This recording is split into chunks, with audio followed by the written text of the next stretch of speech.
शंकर जी के अच्छा जो शिवलिंग है, क्या है ये? बोलो। शिवलिंग। अच्छा शिवलिंग क्या होता है? शिवलिंग क्या है? क्या होता है शिवलिंग? है?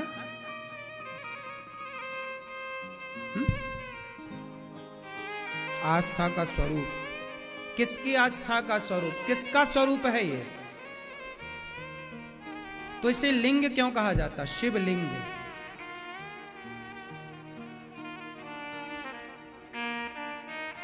क्यों आप बताओ, शिवलिंग को शिवलिंग क्यों कहा जाता है? कहीं भी राम के चित्र को तो रामलिंग नहीं कहा जाता, कहीं कृष्ण के चित्र को, कृष्ण के मंदिर में कृष्ण लिंग तो नहीं कहा जाता, फिर शंकर जी के मंदिर में क्यों कहा जाता है कि शिवलिंग है? रामलिंग कृष्णलिंग तो कहीं नहीं सुनने को मिला। हाँ, इन बातों से कुछ ना होगा। शिवलिंग क्या मतलब है? लिंग शब्द यहां क्यों प्रयोग हुआ? लिंग का अर्थ क्या है? यहां लिंग किसके लिए है आप बताओ?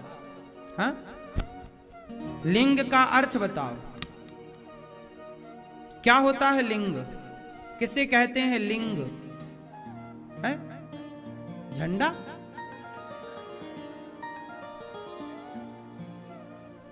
अच्छा,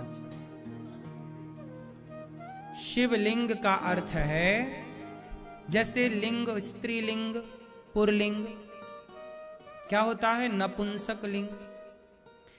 तो लिंग का मतलब होता है कि आपको ये बताया गया कि ये स्त्री है, ये पुरुष। पुरलिंग मतलब पुरुष, तो पुरलिंग मतलब पुरुष है, तो वहां पर पूरे पुरुष की बात है, ना कि किसी एक अंग की। हाँ या ना? पुरलिंग बोल दिया गया तो पूरा पुरुष आया ना, स्त्रीलिंग बोला गया तो पूरी स्त्री आई ना, नपुंसक लिंग बोला गया पूरा ढांचा आ गया, शरीर आ गया। उसी तरह शिव महापुराण के अनुसार जो शिवलिंग है वह भगवान का निराकार स्वरूप है। कौन सा स्वरूप है? कौन सा स्वरूप है? भगवान के दो स्वरूप होते हैं, एक साकार और दूसरा निराकार। साकार मतलब ये भगवान कृष्ण, भगवान राम, ये कौन है? साकार। जिसका एक आकार है उसका नाम है साकार। जिसका कोई आकार ना हो, वो जब आकार नहीं है तो वो नाम दे दिया गया कि ये प्रतीक है शिव का, लिंग। लिंग मतलब संपूर्ण शरीर। अब शंकर जी निराकार रूप में है, अब निराकार का आकार कैसे बनाए बताओ? तो एक आकृति दे दी गई, ये रख दिया गया। ये पूरे शिव का प्रतिनिधित्व है। ये पूरे शिव का क्या करेगा? ये पूरे शिव का क्या है? प्रतिनिधि। ये इतना सा हिस्सा ये क्या कर रहा? शिव का प्रतिनिधित्व कर रहा। बोलो हाँ। इसमें भगवान शिव की, अब विराट हैं शिव, तो कहां आंखें कैसी होंगी उनकी, गाल कैसे होंगे उनके होंठ कैसे होंगे? तो हमने उनकी आकृति बनाना कठिन। निराकार की क्या आकृति बनेगी भाई साहब? आकृति तो साकार की बनेगी ना, सही है? तो शिव तो निराकार रूप में है, तो फिर एक निराकार का प्रतीक क्या है? एक पत्थर, एक शिला। उस शिला का भगवान राम ने एक आकृति दे दी और उसे नाम दे दिया ये शिव जी की आकृति है। मीन्स ये शिव का प्रतीक है, ये शिव का प्रतिनिधि है, इसलिए शिवलिंग। क्या नाम दे दिया? शिवलिंग।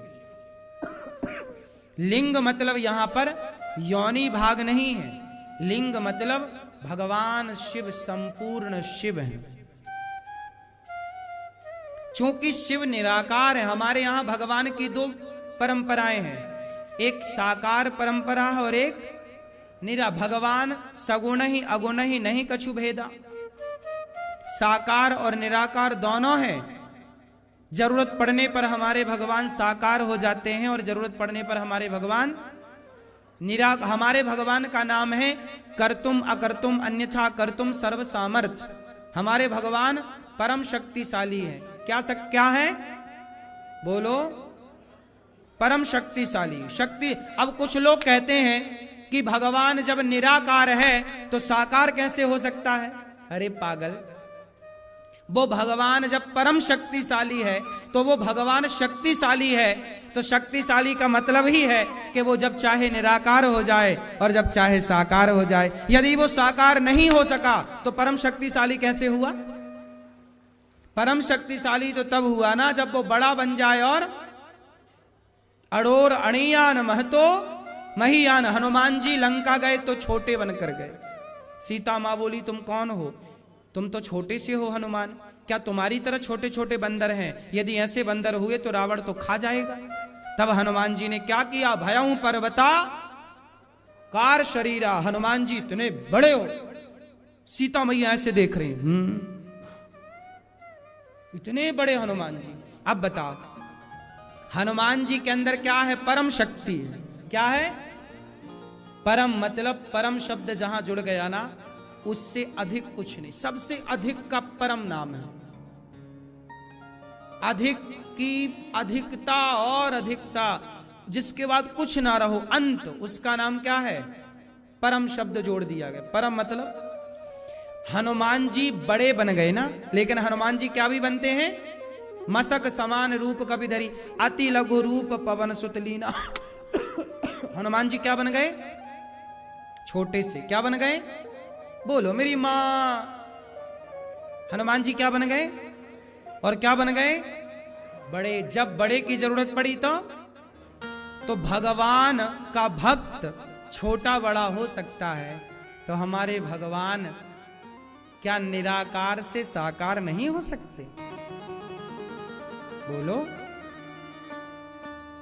नहीं हो सकते। फिर इसलिए भगवान में कोई डाउट ना रखा करो कि भगवान ने ऐसा क्यों किया। क्या कोई भगवान कोई पत्थर से प्रकट हो सकता? हाँ, तुम नहीं हो सकते प्रकट पत्थर से, पर प्रहलाद के लिए तो खंबा चीर के भगवान आए कि नहीं? नरसिंह बने। नरसिंह कैसे हैं? आधा है शरीर और आधा है, आधे हैं मनुष्य नर। नर मतलब आप, हम नर, और सिंह मतलब शेर। आधा नर और आधा। अब आपने दुनिया में कहीं ऐसा आदमी देखा कि आधा नर हो आधा सिंह हो? आपने देखा हो तो बताओ। अब आप कहो कि इंसान नरसिंह कैसे हो सकता? भाई आप नहीं हो सकते, मैं नहीं हो सकता, पर भगवान जो कोई नहीं हो सकता वो भगवान हो सकते हैं, क्योंकि वो परम शक्तिशाली हैं, भगवान है वो। भगवान के लिए क्या नहीं हो सकता? ना शब्द क्या है? सुई के छेद से क्या हाथी घोड़ा निकल सकता है? क्यों बेटा? सुई के छेद से हाथी घोड़ा निकल सकता है?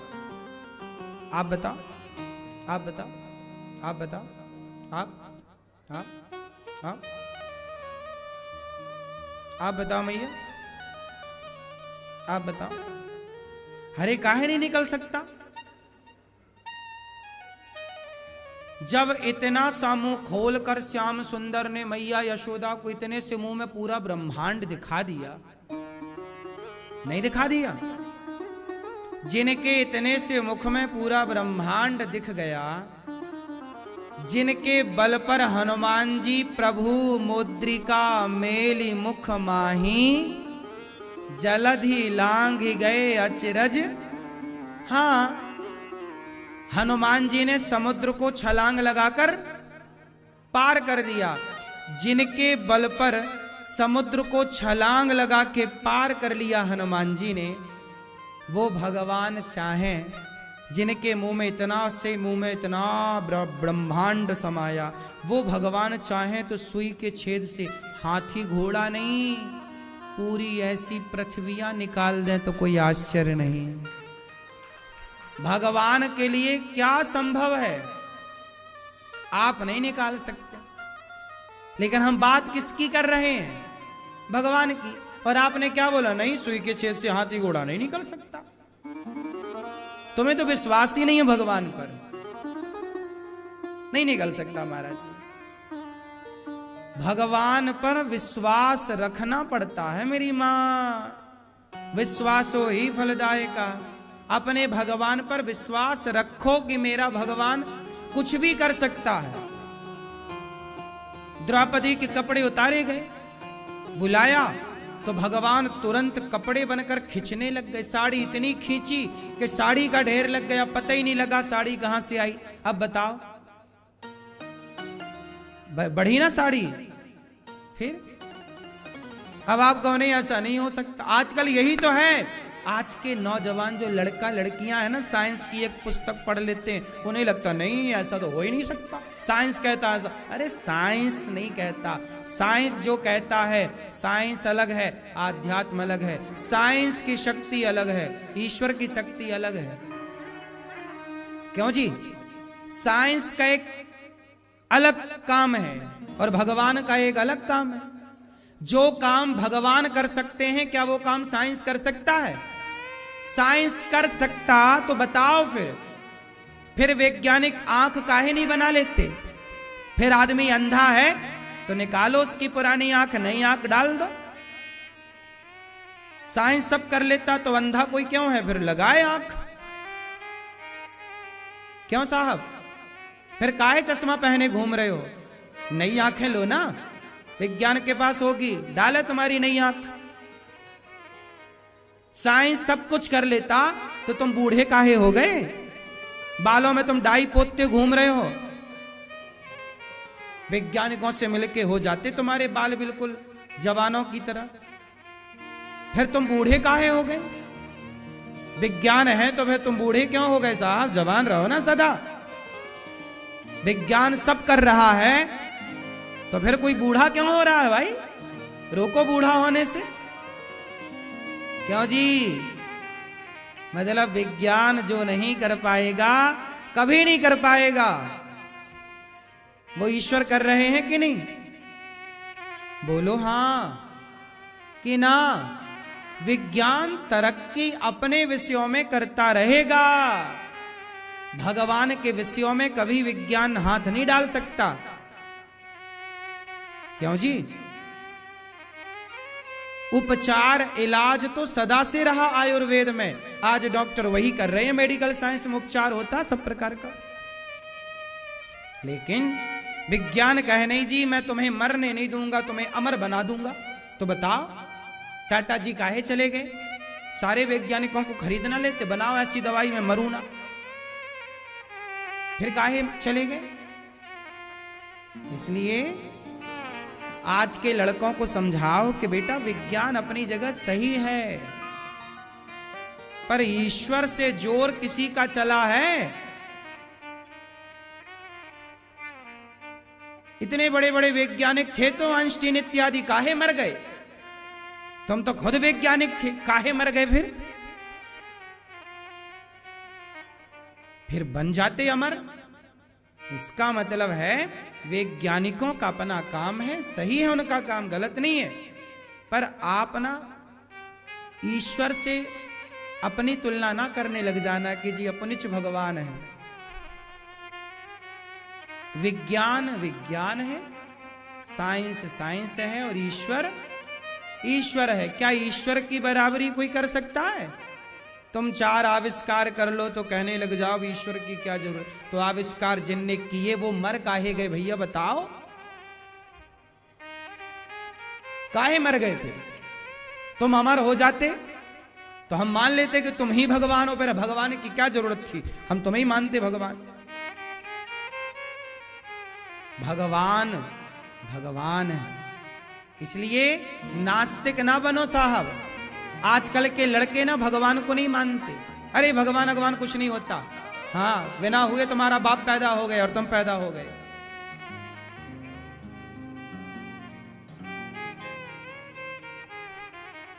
अच्छा एक बात बताओ, मां के पेट में बच्चा बनता है,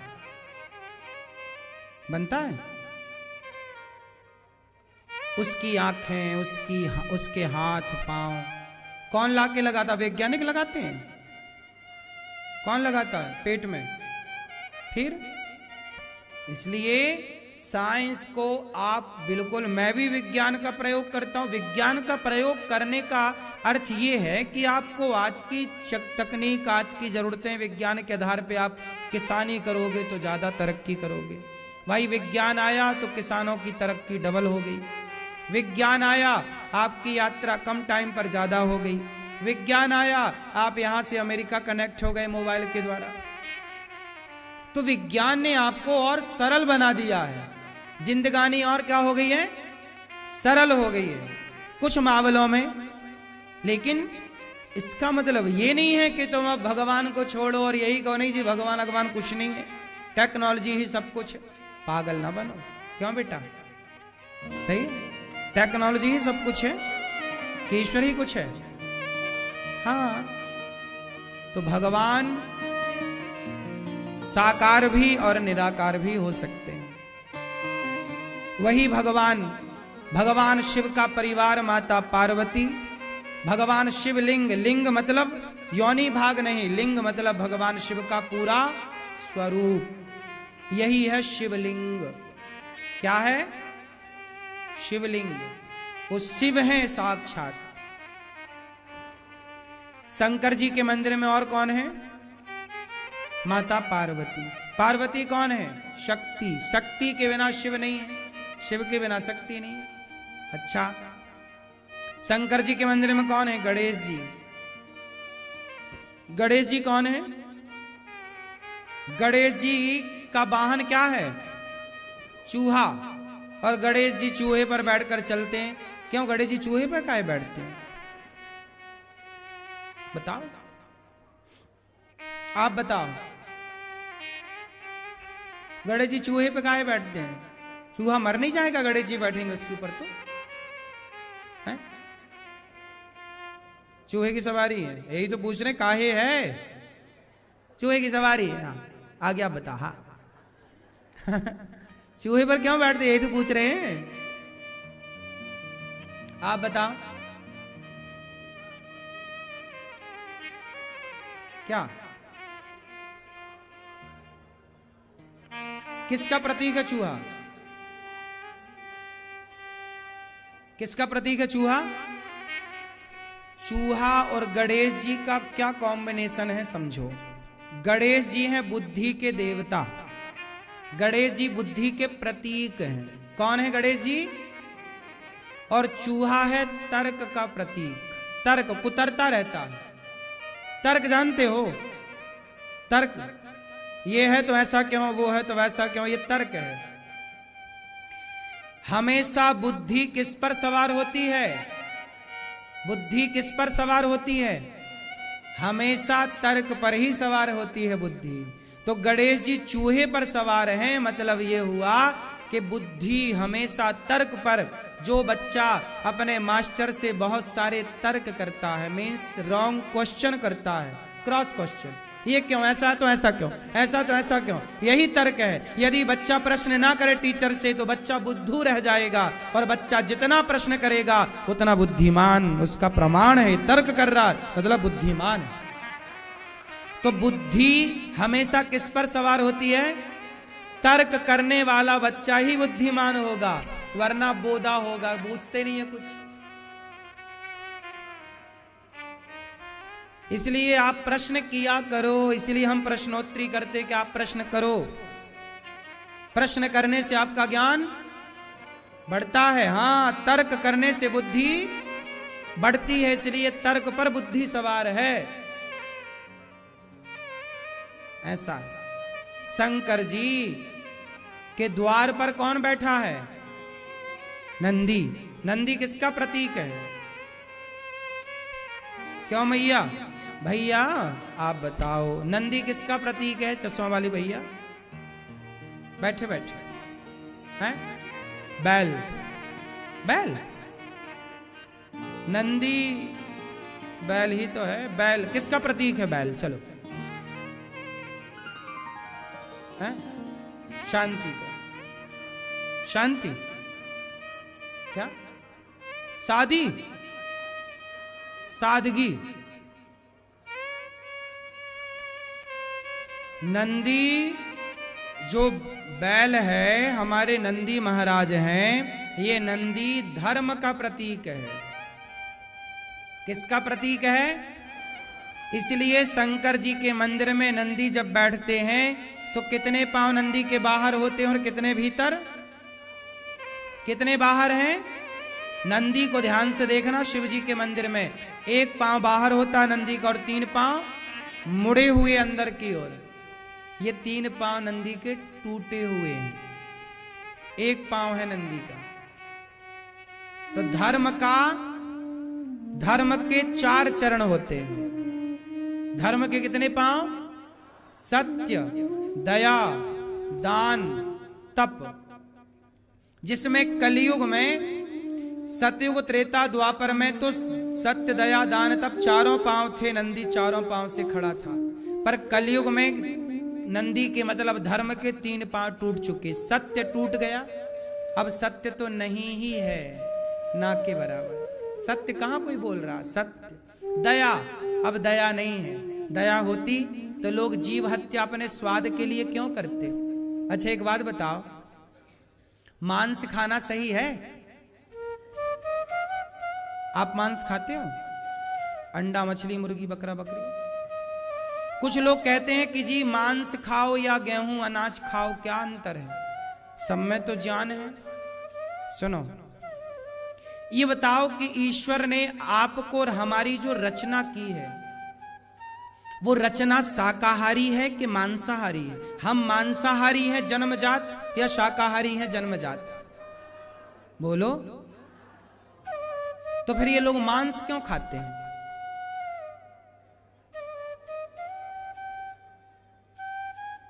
क्यों मांस खाते हैं लोग? आजकल लोग कहते हैं कि जी मांस, कुछ लोग मांस खाने की पैरवी करते हैं। एक बात बताओ, यदि मांस खाने के लिए ईश्वर ने हमें बनाया होता तो छोटे बच्चे को जब वो होश संभालता है तो पहली बार उसे खीर चटाई जाती है कि मांस चटाया जाता है? यदि आप जन्मजात मांस खाने के लायक होते तो छोटे बच्चों को बचपन में ही मांस खिलाया जाता। लेकिन बच्चे मांस नहीं पचा पाते। बच्चों को मां का दूध और मां के दूध के बाद सात्विक चीजें खिलाई जाती हैं, हाँ या ना? तो आज के अंदर लोगों के भीतर दया नहीं है। सत्य टूट गया पांव, सत्य का, दया का पांव, और तप का पांव। तपस्या कोई नहीं करता, तप का पांव टूटा। कलयुग में केवल एक पांव बचा नंदी का, और वह है दान। ये न केन विधि दान करे कल्याण। कलयुग में केवल दान। धर्म के नाम पर क्या है? जबकि धर्म के 4 चरण हैं, 3 टूट गए, एक पांव बचा, केवल दान। आज देश में जितना भी धर्म टिका है केवल दान के बल पर, इसलिए नंदी का एक पांव। तो शंकर जी बैल पर नहीं चढ़ते, शंकर जी बैल की सवारी नहीं करते, शंकर जी धर्म की सवारी करते हैं। किस पर सवार हैं? धर्म पर आरूढ़ हैं भगवान शिव। इसलिए हमें भी धर्म पर आरूढ़ होना चाहिए। धर्म पर आरूढ़ होने का मतलब है धर्म से चलना चाहिए। किससे चलना चाहिए भैया? धर्म से चलना। और आजकल लोग किससे चल रहे हैं? अधर्म से। किससे चल रहे हैं? अधर्म से। अधर्म किसे कहते हैं? अधर्म क्या है? आप बताओ, आप धर्म से चलते हैं कि अधर्म से? धर्म से। क्या है धर्म? अधर्म क्या है? चलो ये बताओ। झूठ बोलना धर्म है? झूठ बोलना धर्म? आप झूठ बोलते हो कि नहीं? नहीं बोलते? बिल्कुल है। रात ना के बराबर। कितना ना के बराबर? 24%। 1% झूठ। ठीक है, तो झूठ बोलना धर्म है कि अधर्म है? आप कितने % झूठ बोलते हैं चश्मा वाले भैया? हैं? कितने % झूठ बोलते हैं बताओ? 10%। और आप दादाजी कितने % झूठ बोलते हैं? बिल्कुल नहीं बोलते, 100% सच। वाह, आप कितने % झूठ बोलते हैं? ले बोलो, तुम नाम ले रहे ऊपर वाले का, डबल फाइन लगेगा ईश्वर की तरफ से। जब आप बोल रहे हो तो आप विचार करके बोलो ना कि सच बोल रहे हो कि झूठ। देखो, इस तरह की बातें करके बचो ना, ये तो केवल बचना है ना। ये स्थिति अलग है, यदि ये स्थिति है ना तो फिर ये स्थिति वाली स्थिति ही अलग है कि फिर जो कर रहा ईश्वर कर रहा। पहले उस स्थिति तक आप पहुंचो तो सही, बात करो उस स्थिति की, पर हो नहीं उस स्थिति में, तो फिर उस स्थिति का आड़ लेकर के फिर पाप करोगे तो डबल दंड मिलेगा। अभी हम सामान्य मनुष्य हैं तो सामान्य ठीक है। जब आप वो अवधूत अवस्था, आप जिसकी बात कर रहे हैं वो अवधूत अवस्था कि जो बोला फिर वाणी से जो निकला वो ईश्वर, फिर सर्वम खलविदम ब्रह्म, सब जगह ईश्वर, आप भगवान सबको देखे ईश्वर। फिर जो हो रहा है भगवद इच्छा, वो भी एक स्थिति है। पर देखो, उस स्थिति तक यदि आप पहुंच गए हैं तो ठीक है, प्रणाम है। नहीं पहुंचे तो फिर उस स्थिति का नाम लेकर के छिपाओ ना अपने पापों को। भगवान को कपट अच्छा नहीं लगता, यही कपट है कि मैं हूं नहीं उस तरह से और बताऊं कि जी मैं बड़ा सिद्ध आदमी हूं। इसलिए नहीं, आपके लिए नहीं, सबके लिए बोल रहा हूं। कुछ लोग होते हैं ना, जैसे कुछ लोग कह रहे हैं हम झूठ नहीं बोलते। इस धरती में ऐसा कोई नहीं है जो पाप ना करता हो। बात इतनी है कि कोई स्वीकार करता है, कोई स्वीकार नहीं करता। फर्क इतना है। भगवान कहते हैं तुम पापी हो, कोई बात नहीं। कौन रहेगा पाप के बिना इस धरती पे? तुम एक पांव रखते हो ना तो तुम्हारे पांव के नीचे ना चाह करके भी चींटियां मर जाती हैं, ना चाह करके भी जीव हत्या हो जाती है। तुम नहीं चाहते तो भी तुम्हारे मुंह से झूठ निकल जाता है। कोई कह नहीं सकता कि जी मैं झूठ नहीं बोलता। सब झूठ बोलते हैं, कोई जानकर बोलता है, कोई अनजाने में बोलता है। किसी का झूठ में स्वार्थ होता है तो किसी का झूठ में स्वार्थ नहीं होता। इसलिए कहता हूं कि आप ये कहो कि हां, मैं अभी झूठ, छल, कपट, बुराइयों में उलझा हुआ हूं। जब आप ये स्वीकार कर लोगे कि आप गलत हैं, जब स्वीकार करोगे गलतियां तो ही सुधार होंगी। और आपने यही मान लिया कि नहीं मैं तो गलत हूं ही नहीं, तो सुधार की सारी संभावनाएं खत्म। क्यों जी, बात सही है। इसलिए स्वीकार करो। आपको आपसे बेहतर कोई नहीं जानता। आपको मैं कभी नहीं जान सकता, लेकिन आपको आप अच्छे से जानते हैं। आपको आप अच्छे से, मैं नहीं जानता आपको। इसलिए आप कभी मुंह दिखाना है ना तो आपको ही दिखाना पड़ेगा ईश्वर के सामने। मुझे मेरा मुंह मैं दिखाऊंगा, मैं सही हूं कि गलत ये मुझे पता है, आप सही हैं कि गलत ये आपको पता। लेकिन ईश्वर जब देखेंगे तो ये देखेंगे कि क्या आपने गलतियां स्वीकार की। रावण से यही तो कहा राम जी ने, तू गलत है, सीता चुरा लिया, कोई बात नहीं, एक बार एक काम कर, सीता को आगे कर और तू मेरी शरण में आ जा। यदि रावण, हनुमान जी यही समझाने तो गए थे, रावण चल सीता मां को लेकर राम जी की शरण में। यदि राम जी की शरण में आ जाता रावण तो राम जी तो क्षमा कर देते ना। भले तुमने चोरी करी हमारी पत्नी की, लेकिन राम जी ने मारा कब? जब रावण ने अपनी गलतियों को स्वीकार। इसलिए गलती करने वाला गलत नहीं है, गलतियों को स्वीकार ना करने वाला गलत है। तो शंकर जी किस पर बैठे हैं? हाँ, धर्म पर। और हमें किस पर रहना है? पूरी कोशिश करो कि झूठ ना बोलो। कोशिश पूरी करो कि आप नहीं असत्य समपातक पुंजा। असत्य से बड़ा कोई पाप नहीं है और सत्य से बड़ा कोई पुण्य नहीं है। कोशिश करो कि झूठ ना बोले। यदि झूठ बोला गया है तो उस झूठ को स्वीकार करो। भैया झूठ बोले, क्षमा करिएगा, स्वीकार करो भगवान के आगे और उस व्यक्ति के आगे। क्षमा, कोई बात नहीं, निकल गया मुंह से, भैया अच्छा क्षमा क्षमा सॉरी, गल झूठ निकला, स्वीकार करो। कई बार कुछ लोग होते झूठ बोलते हैं और स्वीकार और नहीं करते, फैलते जाते हैं, नहीं नहीं नहीं नहीं नहीं हम सही हैं, सही है, सही। स्वीकार करो, गलती स्वीकार करो और सुधार करो। यदि सुधारा नहीं गया तो फिर वो गलती बनी रहेगी।